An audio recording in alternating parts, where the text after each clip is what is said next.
Artificial intelligence AI వినియోగంపై న్యాయమూర్తులు, న్యాయవాదులు జాగ్రత్త తీసుకోవాలని, ఏఐ పేర్కొనే గత తీర్పులను ఉదహరించే ముందు వాటిని ఖచ్చితంగా సరిచూసుకోవాలని సుప్రీంకోర్టు స్పష్టం చేసింది. ఏఐ సృష్టించే నకిలీ, ఊహాజనిత, ఉనికిలో లేని తీర్పులను ఎంతమాత్రం ఉపేక్షించవద్దని స్పష్టం చేసింది. నకిలీ, మనుగడలో లేని, ఊహాజనిత విషయాలను కృత్రిమ మేధ ద్వారా సృష్టించి వాటిని న్యాయ వ్యవస్థలో పూర్వ నిర్ణయాలుగా ఉపయోగించడం చట్టం, న్యాయం పరిధిలోకి అత్యంత విషపూరిత మిథైల్ ఐసోసైనేట్ అంటే భోపాల్ ప్రమాదంలో వెలువడిన విషవాయువును విడుదల చేయడమేనని సుప్రీంకోర్టు ధర్మాసనం పేర్కొంది. ఇతరులు గమనించేలోపే అది అదృశ్యంగా, రహస్యంగా, వినాశకరంగా మారుతుందని తెలిపింది. న్యాయ నిర్ణయ జీవనాధారాన్ని కలుషితం చేయడమే కాకుండా హరించి వేస్తుందని సుప్రీంకోర్టు తీవ్రంగా హెచ్చరించింది. ధృవీకరించని ఏఐ ఆధారిత కల్పిత తీర్పుల సమాచారం న్యాయ వ్యవస్థ సమగ్రతను దెబ్బతీస్తాయని justice PS Narasimha, justice Alok Aradhe ధర్మాసనం పేర్కొంది. దీన్ని నియంత్రించాల్సిన అవసరం ఉందని ధర్మాసనం స్పష్టం చేసింది.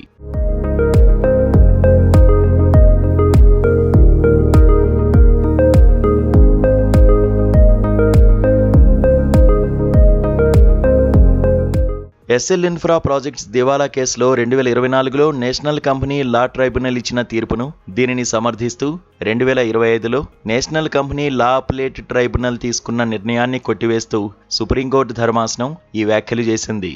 న్యాయవాదుల మండళ్లు, జడ్జీలు ఏమాత్రం వీటిని సహించరాదని తెలిపింది. ఏఐ ఆధారిత కల్పిత, నకిలీ తీర్పులను వ్యాజ్యాల్లో ప్రస్తావించకుండా న్యాయవాదులను కట్టడి చేసేలా, ఉల్లంఘిస్తే క్రమశిక్షణ చర్యలు తీసుకోవడంతో సహా కఠిన చర్యలు తీసుకునేలా బార్ కౌన్సిల్ ఆఫ్ ఇండియా నిపుణుల కమిటీని ఏర్పాటు చేయాలని ధర్మాసనం ఆదేశించింది. National company law appellate tribunal తన నిర్ణయానికి సమర్థనగా పేర్కొన్న 6 తీర్పులు అసలు మనుగడలోనే లేవని తేల్చి చెప్పింది. కృత్రిమ మేధ సాంకేతికతను సత్వర న్యాయ ప్రక్రియకు దోహదపడేలా సక్రమ పద్ధతుల్లో మాత్రమే వినియోగించుకోవాలని తెలిపింది. దివాలా వ్యాజ్యంపై విచారణను మళ్లీ చేపట్టాలని ఎన్సీఎల్టీని సుప్రీంకోర్టు ధర్మాసనం ఆదేశించింది. ఏఐ ఆధారిత కల్పిత తీర్పులను వ్యాజ్యాల్లో ప్రస్తావించడాన్ని న్యాయవాది దుష్ప్రవర్తనగానే పరిగణించాలని పేర్కొంది. అటువంటి ఊహాజనిత తీర్పులను తన నిర్ణయానికి ఆధారంగా భావించే న్యాయమూర్తిది కూడా తీవ్ర లోపమేనని స్పష్టం చేసింది.